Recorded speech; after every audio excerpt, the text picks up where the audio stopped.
अल्हम्दुलिल्लाह नहमदुहु व नस्तईनुहु व नस्तगफिरुहु व नु'मिनु बिही व नतवक्कलु अलैहि व नऊज़ु बिल्लाहि मिन शुरूरि अनफुसिना व मिन सय्यिआति अमालिना मन यहदिहिल्लाहु फला मुज़िल्ल लहु व मन युज़लिलहु फला हादिय लहु व नशहदु अन ला इलाहा इल्लल्लाह वहदहु ला शरीका लहु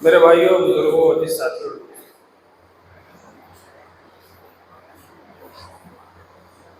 ज़िलहिज्जा का महीना शुरू है, यानी बकरा ईद वाला महीना।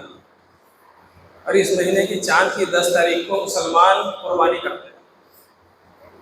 मुसलमान करते हैं कुर्बानी, जो मुसलमान है वो करते हैं। अच्छा, एक बात ज़रा आप इस बयान से पहले वैसे ही कुछ बात अर्ज करना चाहता हूँ। कुछ लोग मेरी कंप्लेन लगाते हैं। क्या कंप्लेन है? बड़ी सख्त बात कर रहे हैं। मुझे तो नहीं लगता मैं आपसे सख्त बातें कर रहा हूँ। इस्लाम का जो हुक्म होगा वही तो बताऊँ। असल में हमारे को क्या हो गया, आवाज़ समझ में आ रही है? गूंज रही है मेरे ख्याल से ज़्यादा। कुछ किया वहाँ पर? गूंज क्यों रही है आवाज़? जरा एग्जॉस्ट बंद करके देखिए। इतनी गर्मी नहीं है, गर्मी लगी तो चालू कर लीजिएगा। अब देखिए गूंज रही बहुत ज़्यादा। बात आपको समझ में नहीं आएगी तो फायदा क्या बात करने का। गर्मी लगे तो चालू कर लें। लाल भाई को ये वाला पंखा दे, वाइट वाला।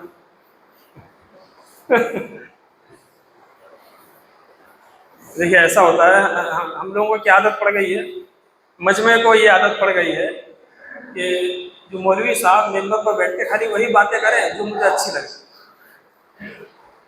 और वो बात ना करें जिससे मेरे काम का नुकसान हो, मेरी दुनिया का नुकसान हो। ऐसी बात ना करें। ऐसी बात करने वाला मुफ्ती या मौलवी उनकी नज़र में बुरा बन जाता है। या कोई सख्त बात ना करें। इसलिए जगह जगह मेरे सामने बात आती है कि भाई आप इस तरह से बयान कर रहे हैं। अरे भाई मैं क्या बयान कर रहा हूँ? मैं तो दिन की बात समझा रहा हूँ। उनको नहीं समझ में आ रही है, क्या कर सकता हूँ? या तो फिर मेरा बयान बंद करो, बैन करो मुझको। बैन बहुत सारे लोगों का बैन है, मुझको भी करो। तो थोड़ा सा अगर कोई बात ऐसी हुआ करे जो आपको बुरी लगे तो मुझसे अकेले में मिल लिया करो कि आपने ये जो बोला था इसका क्या मतलब, तो मैं अगली बार उसकी इस्लाह कर लूँगा। लेकिन सही बात तो मुझे आप बोलने देंगे ना, यही बात है, और कोई ज़्यादा बड़ी बात नहीं। कुर्बानी मजहब इस्लाम का एक बहुत बड़ा रुकन है, बहुत बड़ी इबादत है। इन्ना सलाती व नुसुकी व महयाया व ममाती लिल्लाहि रब्बिल आलमीन। मेरी नमाजें, मेरी कुर्बानी और मेरा मरना, मेरा जीना सब अल्लाह के। ये यानी कुर्बानी की जो इबादत है, ये इबादत अल्लाह ताला के लिए मरना और जीना सब सिखाती है। कुर्बानी का एक जानवर है, उस कुर्बानी के जानवर को क्या करते हैं हम, जो गांव देहात में है, शहरों में मौका नहीं होता, पूरे साल पालते हैं उस जानवर को पूरे साल पालते हैं। उसके बाद बकरा है, बकरी है, या कोई बड़ा जानवर है, उसको पूरे साल पालते हैं। इतना पालते हैं कि वो बच्चा इसके साथ घर पे बैठ के दस्तरखान पे वो जानवर खाना खाने लगता है। ये जहाँ लेटे वहां बैठने लगता है, ये जहाँ घूमे इसके पीछे पीछे जाने लगता है। और जब ये वहां पर मौजूद ना हो तो अकेले में वो आवाजें लगाता है। बकरी जो घरेलू जानवर होते हैं वो मेमे करने लगते हैं।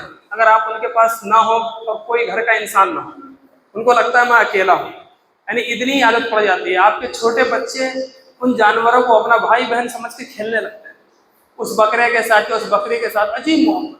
और आप बेहतरीन खाना उनको खिलाते हैं जो उनकी ग़िज़ा है, बहुत बढ़िया हरियाली चीज़ें, सब्जी, सब चीज़ें उनको खिलाते हैं, और उसको वो बीमार पड़ जाए तो आप दवा दिलाते।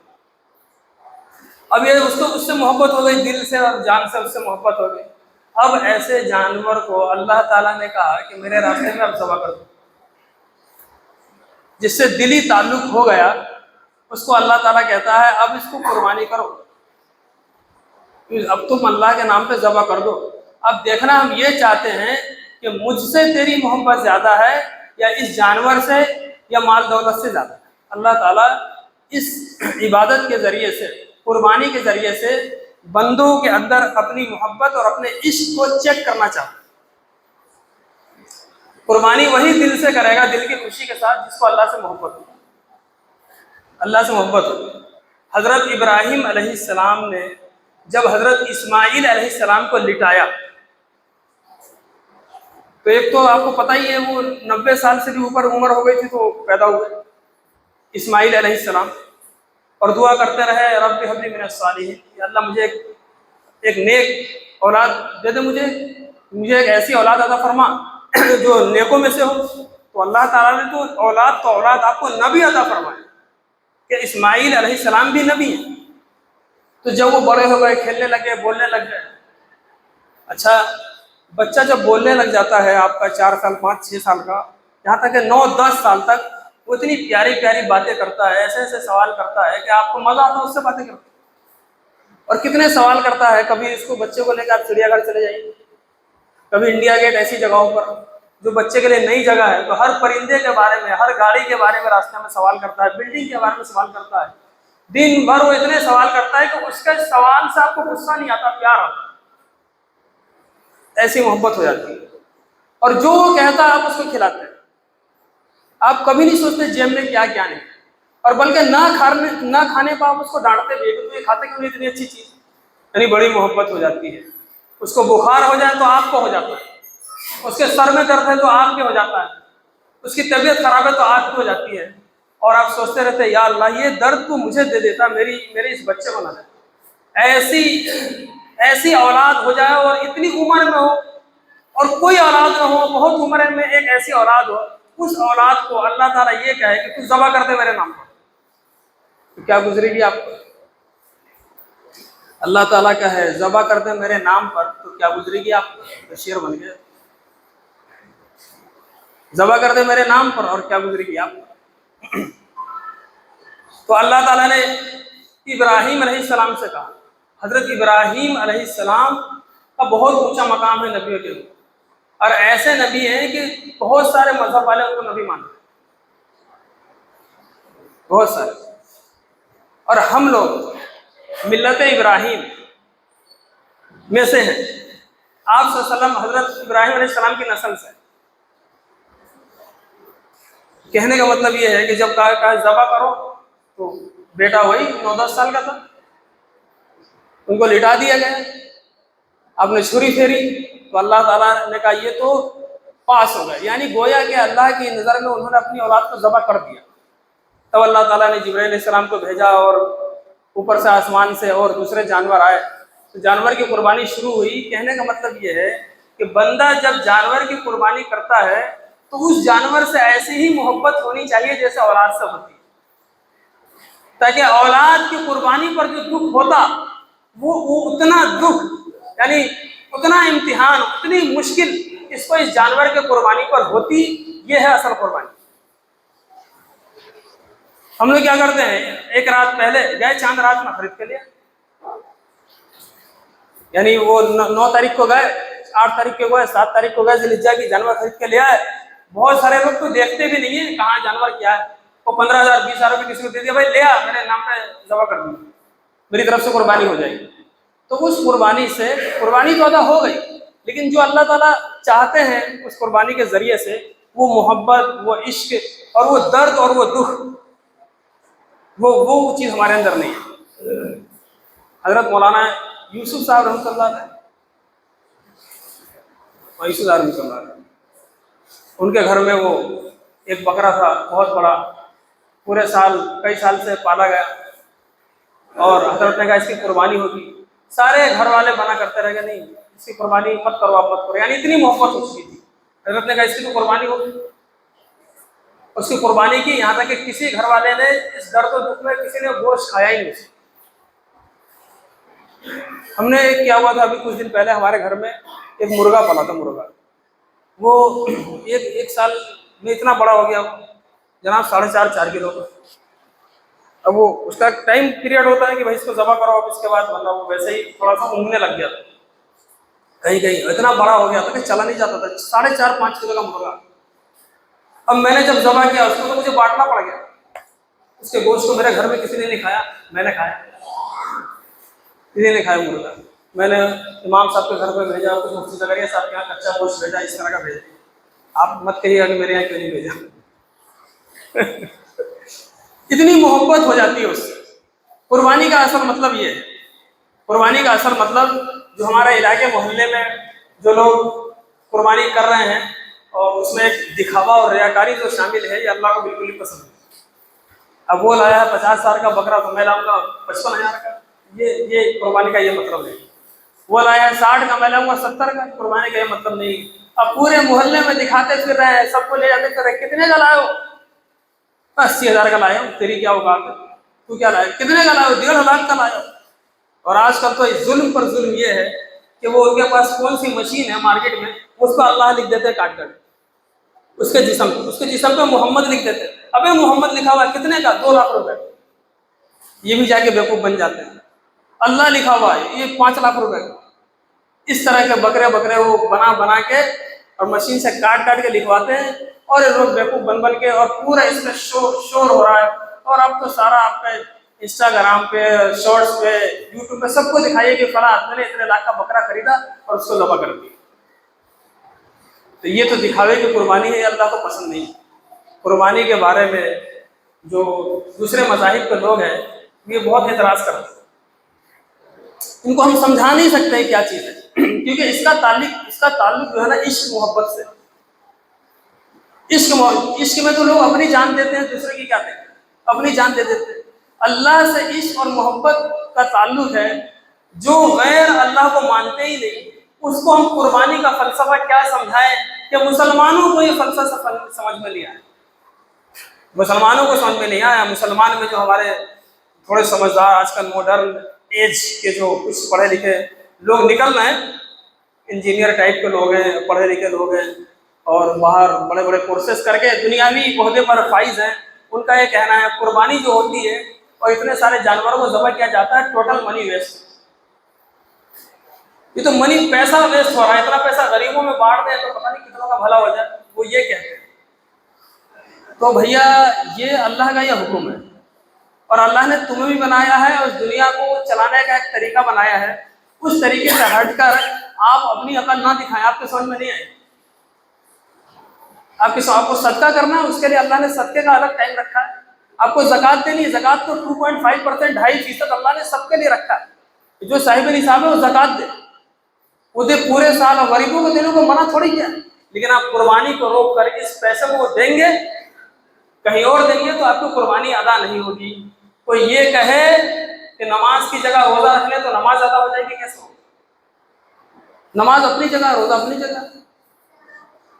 कोई कहे कि मैं तिलावत कर लूँ और तिलावत इसके रोजे की जगह पे दिन भर कुरान पढ़ लूँ तो उससे रोजा कैसे हो जाएगा? रोजा नहीं होगा। ऐसे ही कुर्बानी की जगह पे आप सदका करते हैं तो कुर्बानी नहीं होगी, सदका अलग हो जाएगा, लेकिन कुर्बानी आपकी वैसे वैसे रह जाएगी।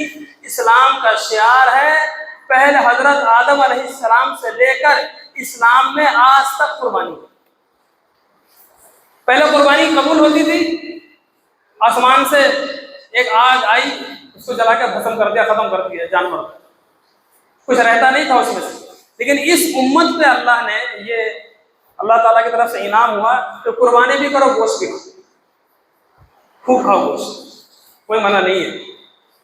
कुर्बानी कीजिए, उसके 3 हिस्से कीजिए, बराबर बराबर, एक अपने पास रखिए, 2 पड़ोस में और फुकरा में बांट दीजिए, बहुत अच्छा। और आपके घर में ही अगर बहुत सारे लोग हैं, एक ही आप जानवर लेकर आए हैं, घर में 75 आदमी है, तो घर में ही सारे खा लो मिलके, उसका कोई गुनाह नहीं है। कुर्बानी का गोश्त किसी को भी दे सकते हैं, अमीर गरीब जो, किसी को भी मना नहीं। लेकिन आप खास तौर पर ऐसे लोगों को दे जिनके घर में कुर्बानी नहीं हुई, जिनके यहाँ गोश्त नहीं है, उनको आप पहुँचाएं उनकी भी आप ईद मना दें, उनकी भी साल में कुछ गोश्त खा लें, तो ये आपकी तरफ से बहुत बड़ी इबादत होगी। कि बहुत सारे लोग ऐसे हैं जो बकरे का गोश्त सिर्फ साल में एक बार कुर्बानी में ही खा पाते हैं, वो भी कोई पड़ोसी देता है तब। 900-1000 रुपये किलो कौन खाएगा? 100 वर्ष सोचता है आदमी, मेरे घर में 10 आदमी इंसान के तौर पर 1 किलो गोश्त में एक बोटी खत्म हो जाए। तो ऐसे आपके इस अमल की वजह से अल्लाह के उन बंदों को जिनको पूरे साल गोश्त नहीं मिलता, आपकी वजह से गोश्त मिल जाता है, एक बेहतरीन ग़िज़ा खा लेते हैं, आपकी दुआएं, उनकी दुआएं आपको मिल जाती हैं। आप सल्लल्लाहु अलैहि वसल्लम ने हर साल कुर्बानी, किसी साल कुर्बानी नहीं छोड़ी कि इस साल कुर्बानी को छोड़कर, इस साल कुर्बानी छोड़कर कुछ सदका करते, ऐसा आपने नहीं किया। और इस उम्मत को वही करने का हुक्म है जो आप सल्लल्लाहु अलैहि वसल्लम ने हुक्म फरमाया और करके दिखाया। अपनी तरफ से आप अकल लगाकर मजहब इस्लाम पर चलने की कोशिश करेंगे तो आप तो मजहब को ही बर्बाद कर डालेंगे। एक आदमी साहिब निसाब 52.5 तोला चांदी है उसके पास, या उसकी कीमत है तकरीबन अभी 52.5 तोला चांदी 1,25-30 हज़ार की होनी चाहिए। ऐसे ही सोना 7.5 तोला, या सोना चांदी, बैंक बैलेंस और आपका बिजनेस में लगा हुआ जो स्टॉक है, दुकान में माल है, और इधर उधर से जो कुछ पैसे वैसे लेने हैं, सब मिला के आपके पास 1.25 लाख के करीब रकम हो जाती है, तो कुर्बानी वाजिब हो जाती है। आप कुर्बानी करें। छोटा जानवर जो होता है जैसे भेड़ है, बकरी है, इसमें एक आदमी का एक ही हिस्सा है।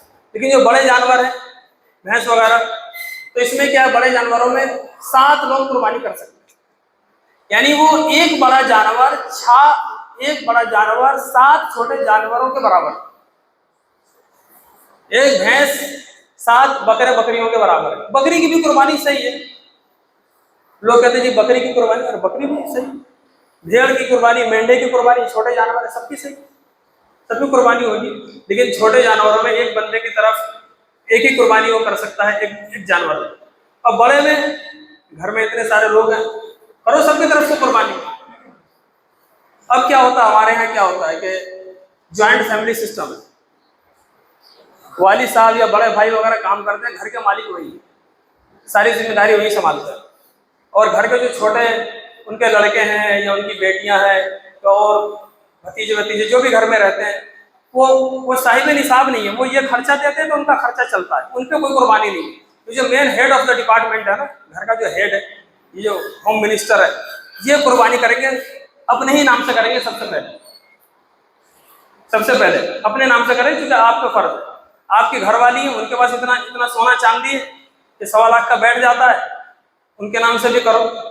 या आपने अपनी बेटी के लिए कुछ जेवर रख रखा है कि बेटी तुझे शादी में देंगे, और 1.25 लाख के जेवरात हैं, शादी भी देंगे, लेकिन बेटी के कब्जे में नहीं है, अभी अपने ही पास है, बेटी को बता भी नहीं रखा, चलो अपने पास रखा हुआ है नियत से कि इसको दे देंगे, इसके निकाह के लिए खरीदते हैं लोग, रखते हैं जोड़ जोड़ के बेटियों के लिए। तो बेटी को तो पता नहीं है, तो उस पर नहीं है ज़कात वाजिब, उस पर कुर्बानी भी वाजिब नहीं है। लेकिन जब आप उसको दे देंगे कि बेटी ये ले तेरी चीज़ है, तो ये तेरे जेवर हैं, उसके कब्जे में आपने दे दिया, तो उसके कब्जे में देने के बाद वो बेटी कहती है, अब्बू जान मैं इसको कहाँ रखूँ, अम्मी मैं इसको कहाँ रखूँ, आप ऐसा करो, मेरी तरफ से चीज़ मेरी है, आप अलमारी में फला जगह सेव करके रख दो। तो अब जब कुर्बानी का टाइम आएगा तो इस बेटी पे कुर्बानी वाजिब होगी, क्योंकि अब कब्जे में आ गई ना चीज़, वो सोना चांदी इसके कब्जे में आ गई, उसकी मिल्कियत में आ गई, जब कब्जे में नहीं थी तो नहीं। तो इस तरीके से घर में 5-6 भाई हैं, सबका अलग अलग कारोबार है, सब साहिब निसाब है, सब कुर्बानी करें, उनकी बीवियां साहिब निसाब है, वो सब कुर्बानी करें, सब अलग कुर्बानी करेगी। कुर्बानी इस पर सब पर वाजिब है। कि कोई यूं कहते कि एक कुर्बानी पूरे घर वालों की तरफ जिन पर वाजिब है, एक ही जानवर की कुर्बानी सब पर कुर्बानी सबकी हो जाएगी, तो ऐसा चला था। इस तरह का गलत मसला कई सालों से यूट्यूब पर गर्दिश कर रहा। किसी साहब ने बोल दिया, किसी जनाब ने बोल दिया कि भाई आप सल्लम तो पूरी उम्मत की तरफ से कुर्बानी कर देते थे। अरे वो नफली कुर्बानी करके सवाब सबको पहुंचा दो, कोई मसला नहीं। नफली कुर्बानी करके सवाब सबको पहुंचा दो। आपने वाजिब कुर्बानी कर ली, अपने पर जो फर्ज थी वो पूरी कर ली, अब एक और जानवर लाए, या अल्लाह ये जानवर जमा कर रहा हूँ, इसका सवाब पूरे घर को पहुंच जाए, सबको पहुंच जाएगा। लेकिन पहले जो फर्ज है, जिस पर हर किसी की अलग कुर्बानी होगी, हर किसी की अलग कुर्बानी होगी, तभी फर्ज और वाजिब अदा होगा। क्योंकि अल्लाह के नबी सल्लल्लाहु अलैहि वसल्लम ने फरमाया कि जो कुर्बानी ना करे, जिसको कुर्बानी फर्ज है कुर्बानी ना करे, तो मेरी ईदगाह में भी ना आए, कोई हक नहीं उसका। ईदगाह में आने का उसका कोई हक नहीं, ईदगाह में आने की उसको जरूरत नहीं है। तो इस तरीके से चंद लोगों ने ये शोषा डाल दिया नेट पर कि एक जानवर है, घर के 10 अफराद है और 10 पर 10 पर वाजिब है, तो अगर एक जानवर कर दे तो 10 की कुर्बानी हो जाएगी। गलत बात उन्होंने बोली है, उन्होंने आपको गलत मैसेज दिया। आपको ऐसा नहीं करना। अगर 10 लोग हैं, 10 पर वाजिब है, तो सबको कुर्बानी वाजिब होगी, सबको कुर्बानी वाजिब होगी। कुछ लोग ये समझते हैं कि कुर्बानी का गोश्त जो हमने कुर्बानी करी है वो 3 हिस्सों में बांटना बिल्कुल फर्ज है, बिल्कुल बराबर बराबर। ऐसा कुछ भी नहीं है। आपके घर में ज्यादा लोग हैं, आप खा लो, और चाहो तो सारा ही भेज दो, सारा ही बांट दो।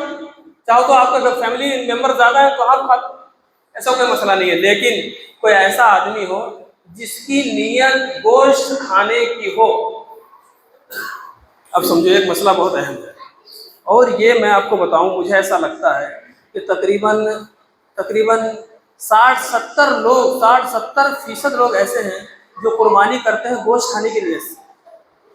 मुझे तो ऐसा लगता है, क्योंकि इसमें बहुत झगड़े हुए। जब 7 हिस्सों में मदरसा इस्लामिया तालीम कुरान वाले कुर्बानी करते थे, इनसे पूछिए इसको बांटने में और बकरा करने में कितनी दिक्कत होती है। सारे पैसे मैं लूंगा, 4 मुझे चाहिए, 2 मुझे चाहिए, है 7 लोगों के, और ये मुझे चाहिए, और ये नहारी की मुझे चाहिए, और ये इधर सीना मुझे चाहिए, चाप मुझे चाहिए। तो अल्लाह के बंदे, तू गोश्त खाने के लिए तूने कुर्बानी करी है या अल्लाह को राजी करने के लिए कुर्बानी की है? इस पर झगड़े में 150 रुपए के फर्क पर, 100 रुपए के फर्क पर लोग सारा का सारा अपने हिस्से का गोश्त छोड़ने को तैयार होगा। मैं नहीं ले रहा, ये इसमें डाल, वरना मैं नहीं लेता गोश्त। तालिबुल कुरान वालों ने सोचा, अबे नेकी कर और जहन्नम में जा, ऐसा काम हमें नहीं करना। नेकी भी करें, ये वही वाली नेकी है, ये वही वाली नेकी है कि आप 6-7 जानवर ले आए, बड़े बड़े, बहुत सारे लोगों से पैसे ले लिए, 4000, 5,000 करके सबसे ले लिए। तो एक तो बड़ा जानवर है, किसी को ज्यादा हिस्सा आपने बांट दिया।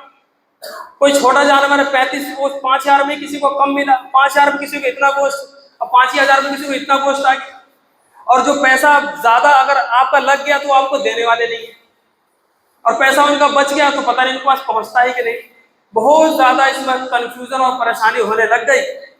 और ऊपर से कुर्बानी का गोश्त, जो जानवर ज़बह करके गोश्त और बोटी होती है, उसको मस्जिद में रखना जायज भी नहीं, मस्जिद में रखना जायज भी नहीं। अपनी रातें खराब करो जी, जा रहे हैं अपना वो जहाँ से जानवर मिलते हैं, रात भर बड़े जानवर को लेकर आप घूमते रहिए, और सुबह होकर कुर्बानी कीजिए और लोगों से झगड़ा कीजिए। इतनी मेहनत आपने करी है, आपका सुबह का दिन भी बर्बाद, और झगड़ा भी हुआ, और आखिरत भी बर्बाद हो गई। इसलिए अपने तौर पे आप अपनी अपनी कुर्बानियां करो, अपने तौर पर। इज्तिमाई कुर्बानी का नज़म इसमें ये जायज़ तो है, लेकिन इस तरह की खराबियां जो होती है उस पर नज़र रखना बहुत ज़रूरी है, इसमें कोई खराबी पैदा ना हो। खासतौर पर जो जिम्मेदार हैं, जिसको करवाने की फिक्र करते हैं, उनके लिए बड़ी दिक्कत की चीज़। किताब में लिखा हुआ है कि ऐसे आदमी की कुर्बानी, ऐसा आदमी जो सिर्फ गोश्त खाने की नीयत से जानवर को लाए और ज़बह करे और कुर्बानी के नाम पर उसको दिखावे, उसकी कुर्बानी नहीं होती। और एक मसला तो और लिखा हुआ है, उसका क्या हाल है मेरी समझ में नहीं आता। आप एतराज़ करें, इश्काल करें, मेरे पास इसका कोई खास जवाब नहीं।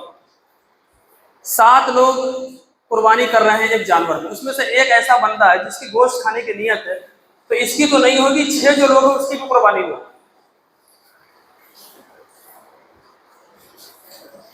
उसकी भी कुर्बानी नहीं होगी। 6 के 6 की कुर्बानी 7 के 7 की बर्बाद हो गई, एक की नीयत खराब होने की वजह से।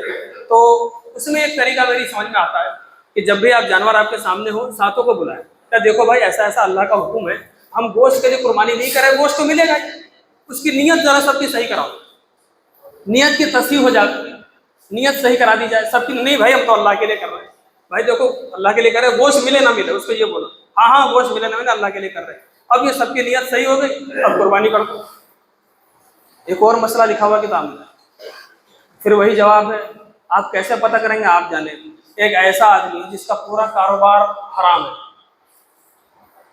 हराम काम धंधा, जैसे सूदखोरी बढ़ती जा रही है हमारे, हम लोग ब्याजी बन चुके हैं और इंटरेस्ट ले रहे हैं, सूद ले रहे हैं। बहुत सारे गैर हैं, उनके यहाँ कोई इसका उतना मसला नहीं है, लेकिन अपने यहाँ मजहब इस्लाम में तो सूद और ब्याज बहुत बड़ा जुर्म है, बहुत बड़ा जुर्म है। माँ से जिना करने के बराबर लिखा, अपनी माँ से जिना करने वाला है सूद लेने वाला, सूद लेने वाला अपनी माँ से जिना करने वाला। कितनी कितनी कितनी बदतर चीज़ है। तो एक आदमी सूदखोर है, या कोई ऐसा कारोबार है जो हराम काम है बिल्कुल, उसका शराब की फैक्ट्री खोल रखी है, कोई गंदा या ऐसे गंदा काम है, उसने भी कुर्बानी डाल दी उस 7 हिस्सों में एक अपनी, लो जी सबकी कुर्बानी बर्बाद कर दी, किसी की नहीं होगी, क्योंकि इसने एक डोल पानी में पेशाब कर दिया, सारा पानी नापाक हो। 7 हिस्सों में एक नापाक हिस्सा घुस गया इसकी नीयत का, सारे के सारे 7 के 7 हिस्से बर्बाद हो गए। अल्लाह के यहाँ कुर्बानी से कबूल नहीं। ये सब जहन में रखना है आपको, बहुत हिसाब से, बड़ी सफाई के साथ, गलियों में गंदगी न करें आप। अल्लाह हिफाजत फरमाए। मजहब इस्लाम को हमने ऐसा शो किया है तो लोग दाखिल क्या होंगे, दाखिल लोग निकल रहे, दाखिल क्या होंगे। आप हमारी गलियों में वो जानवर को ज़बह करते हैं, उसकी जो गंदगी होती है, गलाजत होती है, वो एक गंदी सी थैली और कट्टे में डाल के गली के बीच में फेंक देते हैं हर जगह। मतलब कुर्बानी के 3-4 दिन तक गली में सांस नहीं ले सकता आदमी, नाक पर रुमाल रख के गुजरना पड़ता। तो क्या कर रहा है भाई? वो दुश्मनी जिनके समझ में नहीं आ रहा है इस्लाम, और भी समझ में नहीं आएगा। ये हर साल बताया जाता है। आप सबसे पहले सफाई का ध्यान रखें। आप वो कट्टा है जो भी है अपने पास जमा करें, कहीं उसको डब्बे में बंद करके रखें, और जो जहां पर गंदगी कूड़ा घर है वहां जाके आप तरीके से उसको रखें। और तो और मैं आपको ये बताऊं, चंद साल पहले यहाँ कूड़ा खत्ता गया था, जानवर को जो जबा किया था उसके सरों को जाके कूड़ा खत्ते में डाल दिया।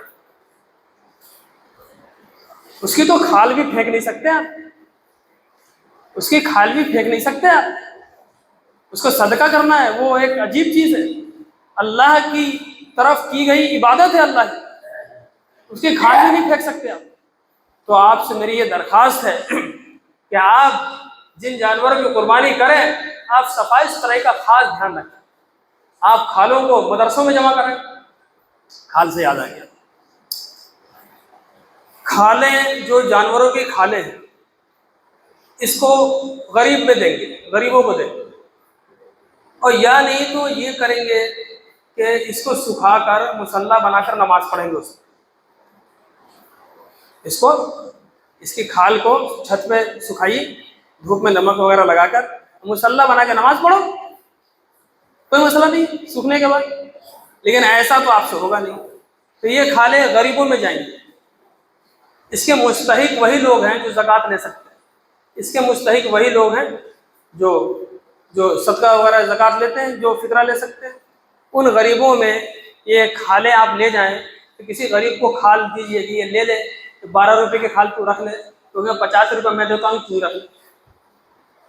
वो नहीं लेने वाला आपसे, क्योंकि मैं तेरी ये 12 रुपये की खाल लेके पूरे मोहल्ले में कहाँ घूमता रहूँगा, इसमें से बदबू आ रही है और क्या क्या निकल रहा है, तो आपको गाली भी देगा 4-5। इतने गरीब भी नहीं हम जितना तू समझ रहा है, तू मुझसे 50 ले ले, जा तू ले जा, तो ऐसा कर देगा आपके साथ। तो क्या करोगे? इतनी सारी खालें जमा होती हैं, अब क्या करेंगे? इन खालों को मदरसा इस्लामिया तालीम कुरान में, या जहाँ भी आपके करीब कोई मदरसा हो, मदरसे वालों को खाल दीजिए। अब मदरसे वालों की पहले वो खालें 350 की, 300 की, 250 की बिकती थी, 100 खाले भी आ गए तो 3500, 35,000, 25,000 हो गए, एक अच्छी खासी रकम आती थी। लेकिन वो उनकी खालों की कीमत इस ज़माने में घट गई। पिछले साल जो हमने बेची है 13-14 रुपये की बिकी, और उस 13-14 रुपये को जब हम बेचेंगे, यहाँ से रिक्शे में जो खाल, जहाँ पर खाल लेने वाला वहाँ तक वो खाल जाती है, तो इतना तो भैया हमारा किराया लग जाता है। तो ये बात हुई कि इन खालों से मदरसों को बड़ा फायदा था। तो कहीं से साजिश और षड्यंत्र के तहत ये बात आई कि उन्होंने ऐसा प्रोपेगेंडा चलाया कि भाई खालों की कीमत खराब कर दी जाए, ताकि ये मदरसों को जो हर साल एक और कुव्वत मिलती है इस रमजान, इस बकरीद के खाल के जरिए से मदरसों को कमजोर कर दो, मदरसों को कमजोर कर दो। तो बड़ा नुकसान हुआ मदरसों का। तो पिछले कई सालों से हमने ये मुहिम चलाई कि जहां भैया 20,000 का बकरा लाते हो, बड़ा जानवर 60-70 हज़ार का लाते हो, 10,000 का बकरा लाते हो, 25,000 का लाते हो, 1 लाख का लाते हो, 1.5 लाख का लाते हो, कम से कम दर्जे में ये है उसमें आप 500 रुपये और जोड़ दो कि खाल के साथ ये 500 रुपये जिस मदरसे में खाल जाएगी उनको हम 500 की रसीद कटा दें, ताकि वो पैसे उनके ऊपर हो जाए, मदरसे वालों की मेहनत ऊपर हो जाए, मदरसे के गरीब लोगों पर, बच्चों के लिए भी आपकी तरफ से कुछ कुछ रकम चलेगी। आप सदके की नियत करो, जो आप रसीदें कटवाते हैं उसमें सदके की नियत करो। लेकिन अफसोस हमें होता है इस बात पर कि लोग 25-25 हज़ार, 50-50 हज़ार के बकरे ज़बह करते हैं, और जब मदरसे वाले कहते हैं कुछ दे दीजिए तो कभी 100 का और 50 का नोट दिखा देते हैं, कभी कहते हैं खाल भी दे रहे हैं और आपको पैसे भी दे। 12 रुपए की खाल दे दी आपको, 15 रुपए की, और आपको पैसा भी दे दी। तो जानवर हमारा इतना महंगा पड़ गया, ये जानवर हमारी जान में पड़ गया, इतनी मुश्किल से तो कुर्बानी करिए, पहले तुम्हारा ही मुंह खुल जाता है 500 रुपए का। ये तो बहुत बड़ी बेहूदगी, ये तो कोई आपकी सखावत की बात नहीं। भाई आपका मदरसा है, आप ही चलाते हैं, मदरसे की वजह से दीन जिंदा है, मदरसे की वजह से इस्लाम जिंदा है। अब मदरसे की वजह से आपको कुर्बानी करने के मसाइल बताने वाले जिंदा हैं, और तो और मदरसे के उस्ताद जाके आपकी कुर्बानी भी करते हैं। हालांकि कुर्बानी तो आपको खुद करनी चाहिए, लेकिन वो फिर भी कर देते हैं, आपका काम आसान करते हैं।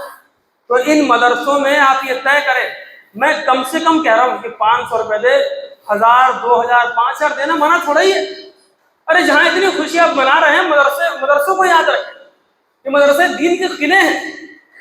ये मदरसे आप इस मदरसों की वजह से आपके चेहरों पर दाढ़ियां, सरों पर टोपी और पगड़ियां, कुर्ता पैजामा बचा हुआ है, ये खत्म हो जाएंगे, सब खत्म हो जाएगा। इनको बचाना आपके लिए बहुत जरूरी है। तो ये एक अच्छा मौका होता है मदरसे वालों के लिए कि कुछ रकम इस वक्त आ जाती है, उससे मदरसों में कुछ फायदा हो जाता है।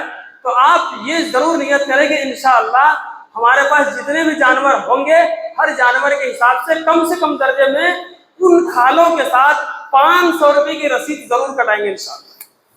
ये करना, ये करो आप ये बात आगे तक भी लोगों को ही पहुंचाओ। वही मदरसों में खाल देनी ये जरूरी है। मदरसों में गोश्त भी भेजा करो, मदरसों में गोश्त भी भेजा करो। जहां आस पड़ोस का हक है, मदरसे के बच्चे होते हैं, 1-2 किलो गोश्त चल भाई मदरसे में भी डालो, ताकि मदरसे की फ्रिज भर जाए, हम 1 महीना तक मदरसे गोश्त खाते रहे, मदरसे के बच्चे खाते रहे। खुश करो, आप बच्चे खा रहे हैं, वो जो बच्चे खा रहे हैं उसको ताकत मिल रही है, और वो जो पढ़ रहे हैं, जो तिलावत कर रहे हैं, जो दीन सीख रहे हैं और सिखा रहे हैं, सबका सवाब आपको मिल रहा है। आपने क्या करा, बस कुर्बानी का गोश्त भेज दिया था। लेकिन यहाँ तो अफसोस ये है कि हम मुसलमान गोश्त खाने की इतनी गोश्तखोरी चढ़ गई हमारे ऊपर कि फ्रिज की शॉर्टेज पड़ जाती है शोरूम में बकरीद के करीब, इतनी फ्रिजें लोग खरीदते हैं। डी फ्रिज ला, ये फ्रिज ला, फला फ्रिज ला, सारी तो हर हमारे तो एक जानने वाले थे, अल्लाह जन्नत नसीब फरमाए, इंतकाल हो गया। ज्यादा अमीर आदमी नहीं थे, लेकिन बकरीद से 2 दिन पहले पता नहीं कहां से नई फ्रिज खरीद के लाए, यार इसमें गोश्त डालेंगे। आप फ्रिज लाओ, खरीदते हैं, मना नहीं कर रहे हैं, लेकिन सारा गोश्त आप उसमें जमा कर देंगे तो 2-2, 3-3 महीने खाएंगे। पूरा एक फ्रिज डी फ्रिज लेकर आएगा 20,000 रुपए का, उसमें गोश्त आपने जमा कर दिया और किसी को एक बोटी भी नसीब नहीं आपकी वजह से, तो ये तो भाई बहुत अच्छी बात है। ये मुरव्वत के खिलाफ है। ऐसा करना हराम नहीं है, लेकिन अच्छा भी नहीं है। हर हलाल जायज़ काम करने का नहीं होता। तो उनमें से ये भी है कि आप महीनों अपने लिए गोश्त जमा कर लें, और आप दूसरों को, गरीबों की आपकी परवाह नहीं है, आप कुछ भी नहीं दे रहे, तो ये बहुत गलत बात है। होना तो ये चाहिए कि आप खुद ही जानवर को ज़िबा करें। बहुत आसान है ज़िबा करना। बकरा बकरी आप खरीदने जाएंगे, और ये भेड़ वगैरह 1 साल उसकी उम्र होनी चाहिए, दांत आए ना आए मतलब नहीं, ध्यान में रखिएगा, 1 साल होनी चाहिए। अब 1 साल कैसे पता लगाते हैं, आमतौर से 2 दांत हो जाते हैं, ये एक मशहूर बात हो गई। तो 2 दांत देखो, 2 दांत के जानवर आमतौर से 1 साल का हो ही जाता है, 1 साल से पहले नहीं आता। लेकिन कई बार ऐसा भी होता है 1 साल के बाद भी कुछ जानवर बड़े हैवी तगड़े हो जाते हैं, लेकिन दांत नहीं आते। तो वो भी ठीक है। लेकिन 2 दांत जब लोगों ने एक निशानी और पहचान बना दिए, आप उसका इस्तेमाल करें। बड़ा जानवर 2 साल का होना चाहिए, 2 साल का होना चाहिए ना। हाँ भाई, बड़ा जानवर 2 साल का होना चाहिए, बड़ा जानवर 2 साल का होना चाहिए। तो ऐसे जानवरों की कुर्बानी अब तहकीक करके मैंने ये देखा कि छोटे छोटे बड़े जानवरों के जो बच्चे होते हैं वो छोटे छोटे यहाँ से वहां तक बदले हुए। पिछले साल से पिछले साल की बात है, ये अंदर उधर गली में छोटे छोटे जानवर बसे हुए उन्होंने बांध रखे। मान ही नहीं सकते कि ये जानवर 2 साल का हो सकता है। 2 साल में बड़ा जानवर होता है, वो 1 साल 1.5 साल छोटे छोटे जानवर बस। और वहां को इसके अंदर मंडी के अंदर वो पैसा कमाने के लिए मंडी वाले क्या क्या करते हैं, क्योंकि ईमान कमजोर है, आपकी कुर्बानी भी खराब करते हैं। तो बहुत हिसाब से जानवरों को खरीदें कि जानवर कैसा होना चाहिए। अब ये एक सवाल है, किताब में है कि जानवर कुर्बानी के लिए अच्छे से अच्छा होना चाहिए, साफ सुथरा होना चाहिए। एक मैं आपको फॉर्मूला बता देता हूं। जानवर के अंदर तो ऐसा ऐब नहीं होना चाहिए जिससे आपको घिन आए, बस। अब छोटे छोटे सवाल पूछते हैं, जरा सा कान कटा हुआ है, जरा सी नाक बह रही है, इसकी आवाज बदली हुई है, जरा सा लंगड़ा रहा है, जरा सा फलाना ढुमकाना, इन सब को लेकर एक फॉर्मूला मैं आपको बताता हूं कि उस जानवर से आपको घिन नहीं आना चाहिए, उसको देखकर आपका जहन खराब ना हो, सही नहीं है। ऐसा हो गया तो वो जानवर मत खरीदो, ऐसा हो गया जानवर मत खरीदो। थोड़ा बहुत लंगड़ाता है, जो मजबा जहां पे जबा करते हैं वहां तक जा सकता है, उसकी कुर्बानी चलेगी। और ज्यादा ही टांग वांग टूट रही है बहुत बुरे हालात में, और उसके जिस्म पर अजीब गरीब निशान है, उसको चेचक हो गया, उसके फोड़े हो गए, यहाँ से खून बह रहा है, यहाँ दांत निकल रहे हैं, उसके कान उखड़े हुए, कान कटे हुए, सींग टूट रही है। तो कुर्बानी कर रहा है कि सस्ते होने की वजह से इस तरह का जानवर खरीद के वो ये समझता है कि बस गोश्त इसके अंदर सही सलामत है तो इसी की कर दे। ये नहीं चलेगा। कुर्बानी में साफ सुथरा जानवर चाहिए। कुर्बानी के जानवर के साथ लोग ये सवाल करते हैं कि 7 हिस्से होते हैं, तो क्या अकीका भी साथ में कर दें? अकीका भी साथ में कर दें?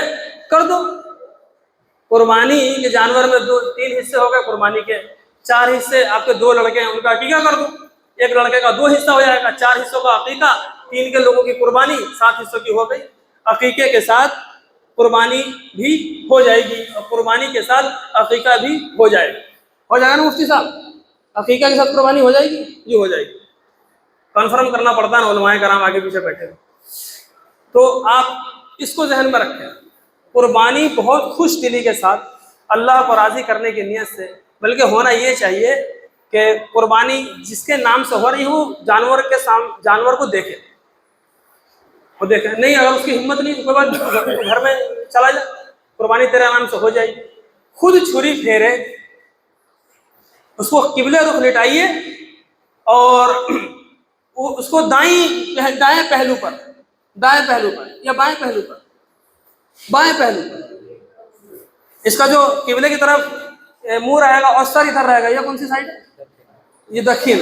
इस तरफ सर रहेगा, इधर पैर रहेगा, तो उसकी कुर्बानी करे। उसकी 4 रगें होती हैं।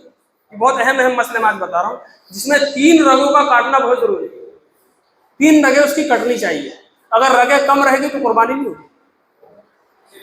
4 कट गई अच्छी बात है, कम से कम 4 तो कटनी काटते ही आप, तो कम से कम 3 तो पूरी तरह कट जाए, और 3 से कम रगें अगर कटी है तो कुर्बानी नहीं होगी। इसलिए 4 की 4 रगें कटे और कम से कम दर्जे में 3 कटे। बिस्मिल्लाह अल्लाहु अकबर। अब कुर्बानी की दुआ के चक्कर में लोग कुर्बानी अपने हाथ से नहीं करते, हमें तो दुआ याद ही नहीं। फिर पर्चे ढूंढते, जी पर्चा ले आओ मस्जिद से, मोबाइल पे देख कुर्बानी क्या दुआ है। कोई जरूरत नहीं है। आपके जहन में है कि जोर से सिर्फ बोल दीजिए कि फला की कुर्बानी हो रही है, बस इसके कुर्बानी हो रही है, शकीला के नाम से हो रही है, जमीला के नाम से हो रही है, राशिद के नाम से हो रही है कुर्बानी, अब्दुल्ला के नाम से हो रही कुर्बानी हो रही कुर्बानी, ये सारी कुर्बानी हो रही नहीं, हो गया तो बयान ही खत्म है। तो उसको आप इस तरह से लिटा के, और जानवर जब छुरी चल रही हो तो बिस्मिल्लाह अल्लाहु अकबर, बिस्मिल्लाह अल्लाहु अकबर। जितने लोगों ने उस जानवर को पकड़ रखा है सब बोलेंगे। किसी ने टांग पकड़ रखी है, किसी ने कुछ पकड़ रखा है, कोई पूंछ पकड़ के हिला रहा है, तो जितने लोगों ने जानवर को पकड़ रखा है सब कहें बिस्मिल्लाह अल्लाहु अकबर, इस तरीके से। अब वो जनाब आपके हाथ से छुरी ले लेगा कसाई, तो उससे कहोगे तू भी तो पढ़, क्योंकि आसमान से उतरा है। वो कुछ नहीं पढ़ता, उससे कहोगे तू भी पढ़ और आप भी पढ़ते रहे। छुरी के जिस हिस्से को आपने छू रखा आप भी पढ़ते रहे, उसके हाथ को पकड़ के रखे, पढ़ते रहे बिस्मिल्लाह अल्लाहू अकबर। इस तरह कुर्बानी कीजिए, आप पहले दिन से कीजिए, 10 तारीख को कीजिए, 11 को कीजिए, 12 को कीजिए।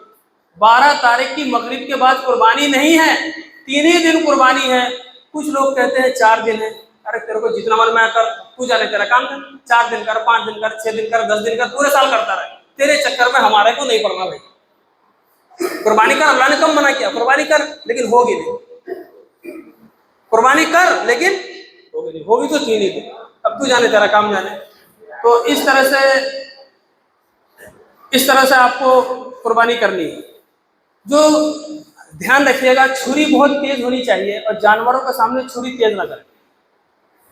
हम जाते हैं कुर्बानी करने, मदरसे की तरफ से हम जाते हैं, 15 तक बयान करूंगा। हम जाते हैं कुर्बानी करने और कुर्बानी में पिछली बार कई बार ऐसी छुरी उसने दे दी तो मन कर रहा था इसको न करके इसी को ज़बह कर दे। ऐसी गंदी छुरी, वो चली नहीं रही और मैं वो पकड़ रखा, मैं कर रही है। इतना गुस्सा आ रहा था, मैं सीरियसली बता रहा हूँ। तो मन कर उसको तमाचा खींच दूं मैं, उल्लू का पट्टा ही कहाँ से लाया तू? तूने क्या करा? जानवर पे इतना बड़ा जुल्म कर रहा है तुझे। कुर्बानी, और कुर्बानी कहाँ करते हैं? नाले वाले में ले आते हैं पकड़ के, जहाँ बदबू आ रही हो लेटरिन में, वहां कुर्बानी करेगा। इबादत साफ सुथरी जगह में कीजिए। मैं आपको एक एक मसला खोल खोल के बता रहा हूँ। साफ सुथरी जगह में बेहतरीन कीजिए और तेज उससे कुर्बानी कीजिए। सबसे पहले दिन की कुर्बानी का सबसे ज्यादा सवाब है, दूसरे दिन की उससे कम सवाब है, तीसरे दिन की कुर्बानी का उससे कम सवाब है। इस तरह से कुर्बानी की तरतीब है। अब ये जो अय्याम तशरीक आएंगे, 9 तारीख की फजर से, 9 ज़िलहिज्जा की फजर से लेकर 13 की असर तक, गलत तो नहीं हो गया? 9 तारीख ज़िलहिज्जा, चांद की 9वीं तारीख की फजर से और 13 तारीख की असर तक नमाज, फर्ज नमाज के बाद अल्लाहु अकबर ला इलाहा इल्लल्लाह वल्लाहु अकबर वलिल्लाहिल हम्द एक बार कहना फर्ज है। मस्जिद में जोर से, मर्द जोर से कहेंगे, चाहे वो जमात के साथ नमाज हो रही हो या अपनी अलग नमाज जमात छूट गई हो अपनी पढ़ रहा हो, वो भी कहेगा अल्लाहु अकबर ला इलाहा इल्लल्लाह वल्लाहु अकबर वलिल्लाहिल हम्द। इस तरह कहते हैं। वो आखिर में वो अकेले भी कहेगा। घर की औरतें भी कहेंगी, तो घर की औरत चिल्लाएगी नहीं, धीरे कहेगी अल्लाहु अकबर ला इलाहा इल्लल्लाह वल्लाहु अकबर वलिल्लाहिल हम्द। औरत अपने हिसाब से बोलेगी। घर में औरत पे भी वो वाजिब है, फर्ज है इन तकबीर का कहना। 9 की फजर से लेकर 13 की असर तक मर्दों पर भी है, बुलंद आवाज में है, जमात के साथ भी है। जमात अगर छूट गई तो अकेले अगर तन्हा पढ़ रहा है तो भी कहेगा। हर फर्ज नमाज के बाद सिर्फ एक बार, सुन्नत और नफिल नमाजों के बाद ये सब करना नहीं है। इस तरीके से अब क्या करते हैं, मसले लोग बहुत ज्यादा पूछ रहे हैं, तो भैया हम दाढ़ी नहीं काटे क्या? दाढ़ी काटना, मूछें काटना, कुर्बानी हम कर रहे हैं, इसका क्या करें? तो भैया दाढ़ी काटनी तो वैसे हराम, अब रख लो तो बहुत अच्छा। अब मैं कभी थोड़ी कहूँगा दाढ़ी काटने के लिए। अब तो ये बकरीद का सीजन हो या ना हो तब भी दाढ़ी नहीं काटनी। मूछे हैं, नाखून वगैरह है, जब ये 1 ज़िलहिज्जा की तारीख हो जाती है तब से लेकर जब तक आप कुर्बानी ना करें, इसको बाकी रखे बढ़ने से जो बढ़ रही, इसका सवाब है और काटने में गुनाह नहीं है। कोई काट लेता है, किसी की मूछें यूं खड़ी खड़ी आती है, उसको लगता है यार चेहरा बहुत बुरा हो रहा है, काट ले भैया, तुझे बहुत बुरा लग रहा है, तेरे को कोई गुनाह नहीं होगा। लेकिन ना काटना मुस्तहब है, बेहतर है। हाजियों की नकल है, हाजी जब एहराम बांधते हैं तो सब कुछ नहीं काटते, वो कुर्बानी करने के बाद काटते हैं। तो आप भी कुर्बानी करने के बाद सर मुड़वा लीजिए, खत बनवा लीजिए, मूछें साफ कर लीजिए, नाखून वगैरह काट लीजिए और जहां जहां काट सकते हैं सब काट लीजिए। तो क्या होगा, आपने उन हाजियों की नकल की, जैसे वो एहराम उतारते हैं तो आपने भी नकल कर ली। तो मुमकिन है हाजियों की नकल करते करते अल्लाह हमें भी हाजी बना दे। ये है इसका मसला, करेंगे इंशाअल्लाह। इस तरीके पर आप इस कुर्बानी को खुश दिली के साथ कीजिए, लोगों की बातों में ना आइए, साफ सुथरा जानवर लाइए, साफ सुथरे अंदाज में पूरी कोशिश कीजिए, अपने घर में ही कीजिए। और ये कूड़ा करकट मालूम नहीं होना चाहिए कि आपके घरों में जो है कुर्बानी इस तरीके से कूड़ा गंदगी गली में नहीं फैलनी चाहिए। और आपके घरों में कुर्बानी हो रही है, जरूरत नहीं है लोगों को बताने की, अपने तौर पे इसको आप अच्छे अंदाज में करते रहिए। और चर्बी बचाकर उसको सुखाकर, और जो फिर वो बाद में उसको तेल में डाल के तल के जो गंदगी और बू फैलाते हैं, तो पूरे इलाके के अच्छे लोग मर जाएंगे। ऐसी बदबू आती है 10, 15, 20 दिन तक। क्या तेरे को किसने सिखा दिया? उसको बचा कर सुखाते हैं छत पर, जिसको आप लोग अपनी जबान में झाई कहते हैं। तो कहाँ से लाया भैया ये सब चर्बी वर्बी खाना? कोलेस्ट्रॉल के लोग मरीज हो रहे हैं, चर्बी ऐसे बढ़ रही थी, बीमारियां हो रही है, थायराइड है, ये चर्बी खा खा के और ऐसी तैसी कराएगा। गोश्त के साथ मिला के खत्म करो उसको, करेंगे इंशाल्लाह। और मदरसे में हर खाल के साथ कम से कम 500 ज्यादा, बहुत अच्छी बात है। अल्लाह ताला ये आपकी कुर्बानी कबूल फरमाए और बेहतरीन अंदाज में आप सल्लल्लाहु अलैहि वसल्लम ने जो तरीका बताया है उस पर कुर्बानी करने की तौफीक नसीब फरमाए।